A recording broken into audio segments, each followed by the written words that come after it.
স্ট্রেঞ্জারের new machine model number হচ্ছে PPT 751। মেশিনের design আলাদা রাখা হয়েছে, মেশিনের লোড ডিটেলস সহ মেশিনের প্রাইস কত আছে তা বলবো। স্ট্রেঞ্জার কোম্পানি অনেকদিন পর একটি মেশিন বের করলো। মেশিনের ডিজাইনটি দেখতে পাচ্ছেন, বড় পাওয়ার মেশিনের মতো ডিজাইনটি তৈরি করা হয়েছে। দু সাইড দিয়ে হাওয়া পাস হওয়ার জন্য এয়ার ভেন্টিলেশন রাখা হয়েছে, আর মাঝখানে ভলিউম সেকশন রাখা হয়েছে। নিচের দিকে রয়েছে বেস্ট, মিড, টোন, আর ওপরের দিকে বড় ভলিউমটা মাস্টার।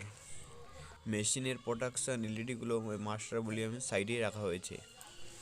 তার সাইডে দেখতে পাচ্ছেন আগে যেটা মেশিনে পুশ সুইচে দেওয়া হতো চোং বাজানোর জন্য, সেটা এখন সুইচে কনভার্ট করা হয়েছে।